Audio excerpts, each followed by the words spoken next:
E um estudo feito por pesquisadores europeus e norte-americanos aponta a importância de cuidarmos da saúde do nosso rebanho, atitude que ajuda até mesmo na redução das emissões de gases que causam efeito estufa.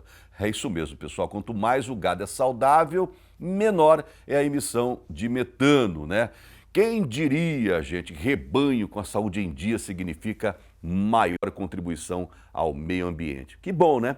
Essa pesquisa está sendo divulgada aqui no Brasil pelo Sindan, o Sindicato Nacional da Indústria de Produtos para a Saúde Animal, que revisou os estudos internacionais e também chegou a uma outra conclusão.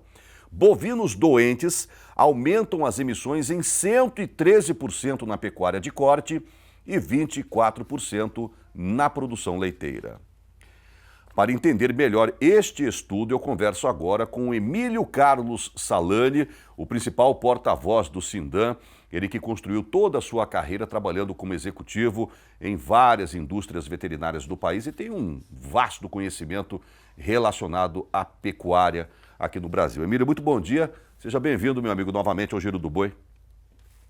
Bom dia, Mauro. Eu agradeço o convite e a oportunidade de falar aos seus telespectadores. Sempre trazendo notícias aqui relevantes, né, para toda a fazendeirada que nos acompanha. Emílio, antes de a gente falar dessa notícia muito boa, que eu já imaginava que fosse, né, a gente com saúde, o resto tudo flui bem, né, inclusive agora no meio ambiente. Queria que você me falasse um pouco sobre mercado, rapaz. Como é que está o cenário atual aí do mercado, da indústria de produtos para a saúde animal, políticas públicas, regulamentações? Conta pra gente aí um pouco dessas notícias.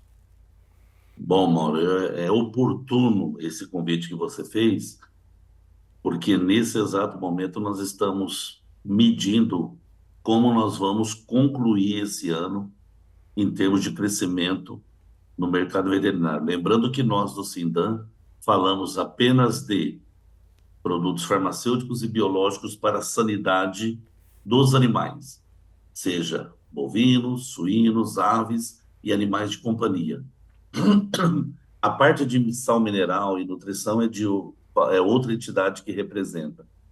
Nós estamos prevendo que nós podemos ter um crescimento esse ano ao redor de 5 a 7%, ou seja, 24 sobre 23. O ano passado, com todas as dificuldades, nós crescemos um pouco acima de 4%. Então, essa é a nossa expectativa. Só que é vital para nós esse fechamento de ano, esses últimos quatro meses que faltam. E eles são super relevantes, porque é a primeira vez que nós vamos medir como o mercado se comporta com a ausência total de vacinação contra a febre aftosa. Então, isso que você abriu o programa dizendo é fundamental. Como vai se comportar? E como eu já tinha mencionado, nesse exato momento, a importância dele é que nós estamos expurgando todas as variáveis que poderiam influenciar. Questões políticas, questões climáticas, questões econômicas, preço na roupa do boi. Então, quando nós partimos para que você abriu o programa muito bem, meus parabéns, porque não adianta nada ficarmos com pessimismo, tem que olhar para frente e melhorar e acompanhar o avanço tecnológico. Não adianta ficar olhando para trás. Quando você fala nesse momento, é super importante para nós o seguinte: como vai comportar o nosso fazendeiro, o nosso pecuarista, mediante a não obrigatoriedade de fechar seus animais para fazer uma vacinação compulsória, como era a da aftosa. É muito importante, Mauro. Bom, então não tem ainda um número concreto, né, e real se aumentou ou diminuiu as vendas, né, de produtos para a saúde animal. Tem sim, Tem Mauro. Tem alguma coisa? um primeiro, como diz, um primeiro cheiro de como vai comportar, e a queda nos dois primeiros trimestres, ou seja, no semestre, Uhum. teve uma queda significativa de utilização de produtos na Eita, área da pecuária. Perfeito? me assusta isso, Emílio, sabe? Eu, sinceramente, eu acompanhei, fui o repórter oficial do Ministério da Agricultura na época, quando a gente foi fazer o abate sanitário daquele foco de aftosa que teve lá no sul do Mato Grosso do Sul, perto com o Paraguai. Sem sombra de dúvida. Todo mundo sabe o que aconteceu no Brasil, né? Deus me livre. Uma doença aí aparecer. Temos que tomar cuidado, pessoal, com isso aí, ó. Pelo amor de Deus. Pelo amor de Deus. Agora vamos falar de coisa boa. Eu já imaginava, Emílio, já imaginava. O boi saudável, ele emite menos metano, é isso mesmo? E agora foi comprovado por pesquisadores europeus e americanos?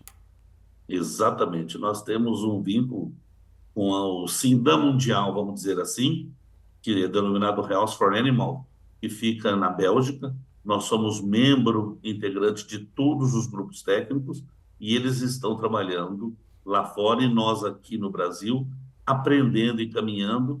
E os primeiros dois números nos traz bastante, como se diz, tranquilidade, conforto para que a gente continue buscando medir esses números medir essa situação da melhor maneira possível. Mas, como você disse, a queda de emissão de gases de efeito estufa, tanto na área de corte quanto na área de leite, é super expressiva. No gado de corte, passando de 100%, falamos em 113%, e até um quarto de redução no gado de leite, em 24%. Então, é muito significativo.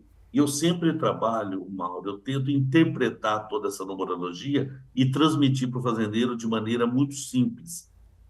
Tem coisa no nosso país que pega e tem coisa que não pega. Uhum. E isso vai pegar por quê? Porque a base, Mauro, a base é a rentabilidade, é a tranquilidade do pecuarista.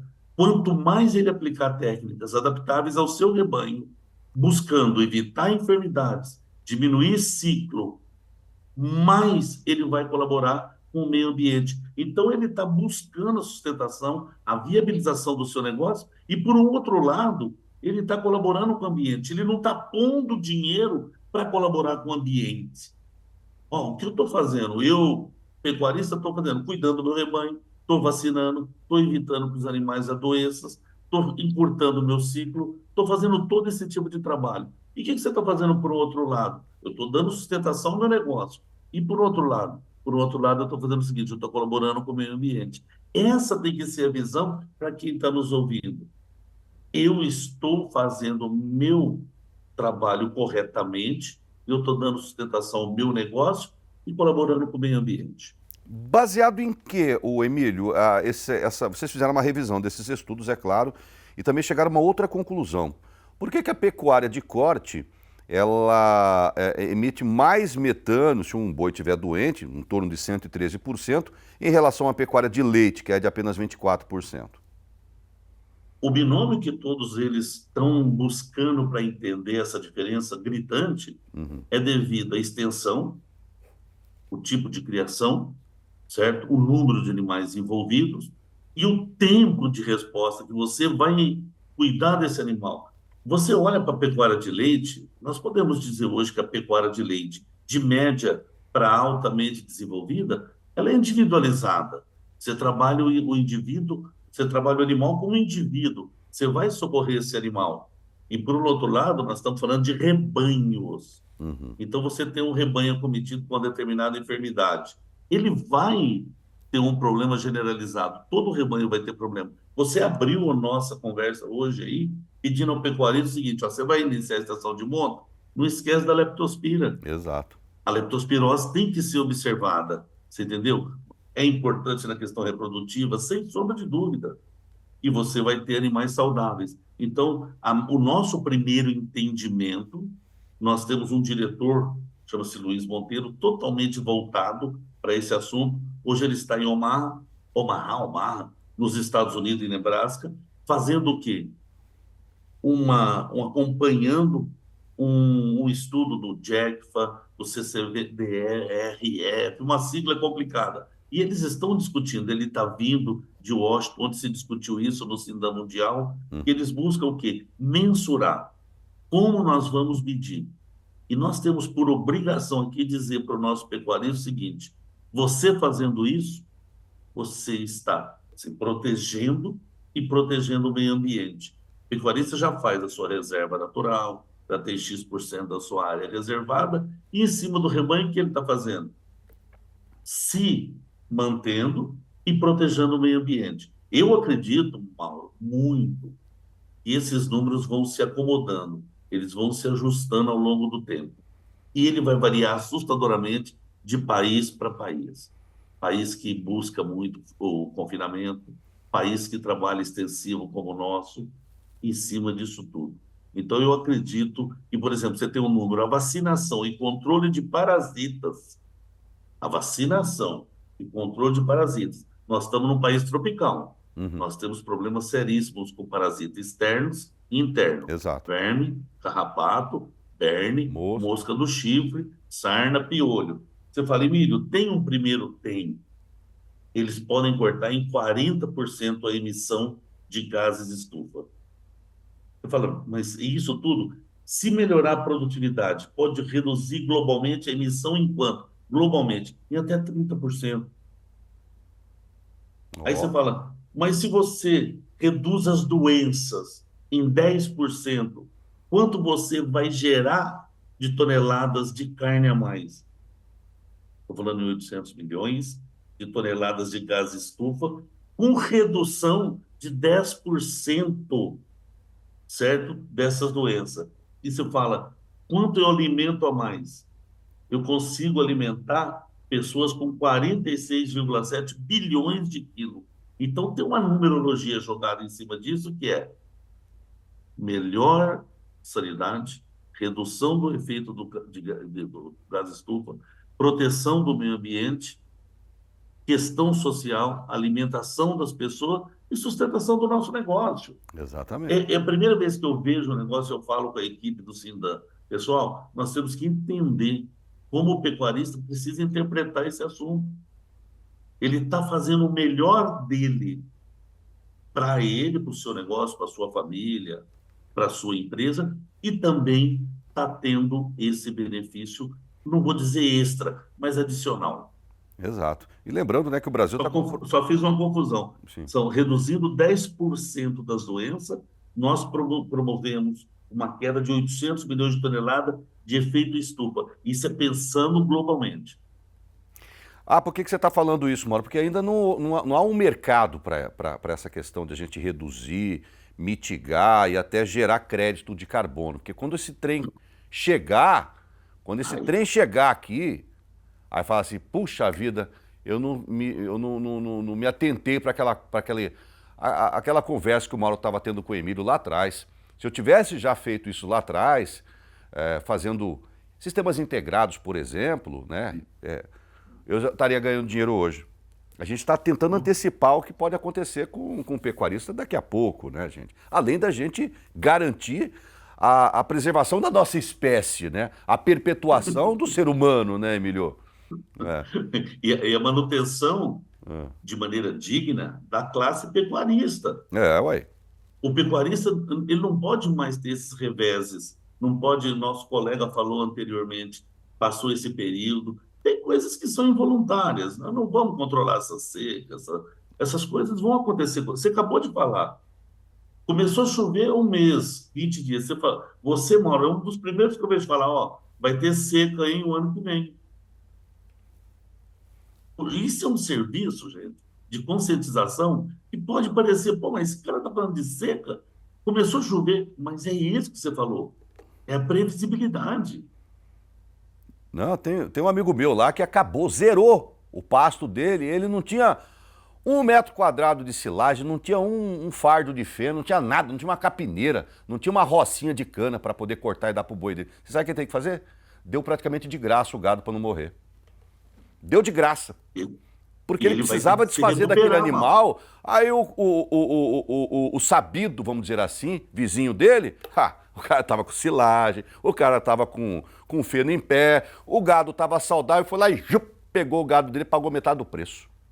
Mauro, eu tenho medo de falar, mas eu escutei de pessoas especialistas, que a gente está aprendendo todo dia com eles, que essa palavra pecuarista vai ter que ser composta. É um agropecuarista, o cara falou. Ele estava explicando, o cara é um agricultor de pastagens. Ele tem que plantar pastagem, igual você falou, ter comida, ter alimentação, para ter uma pecuária mais estável e tranquila. Exatamente. Ó, tem um monte de gente mandando um abraço aqui. Ney Silva de Juína, Mato Grosso, Elias Moraes, lá de Aparecida de Goiânia, Ariel de Prata, Leandro lá de Roraima, Alex Felizardo de Selvíria, MS, Adonias lá de Salvador, Sabino Júnior de Rio Bananal, Espírito Santo, todo mundo ligadinho, pessoal da fazenda Embaúba, lá de Paraíso das Águas, no Mato Grosso, ali pertinho de Chapadão. Essas são imagens aí, ó, das nossas indústrias veterinárias aqui no Brasil. É alta tecnologia em produção de insumos que garante a saúde do seu gado, viu, pessoal? Um abraço para o Cláudio Francisco. Depois de 6 meses voltou a chover lá na região dele, graças a Deus, né, Cláudio? Um abraço para o pessoal de São José dos Campos, grande Zé Geraldo, obrigado pela audiência, todo mundo te mandando um abraço. Ô Emílio, é verdade que investir em vacinação animal não só mantém os animais mais saudáveis, mas também pode incrementar a produção em quase 1% sem elevar a emissão desses gases? É isso mesmo? Sem sombra de dúvida. Hoje, a palavra de ordem, Mauro, é profilaxia. É um palavrão? É não deixar ficar doente.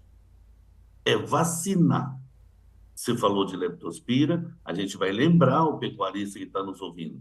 Nós estamos falando de clostridiais, clostrídio, botulismo, de raiva, de doenças respiratórias reprodutivas. Tem uma série de outros produtos que o pecuarista frequentemente utilizava junto com a vacina diftosa. Então, ele tem Mauro, nós estamos falando hoje que existe um voluntarismo do pecuarista na informação das agências sobre a evolução do seu rebanho. Por quê? Porque terminou a fitosa. E isso era mais ou menos controlado pela vacinação de fitosa, onde você colocava teus números todos lá. Hoje, sem sombra de dúvida, se aumente mais, chega a 1,7% só com vacinação, sem ter problema nenhum de expansão do seu rebanho, de área, de nada. A verticalização pura e simples.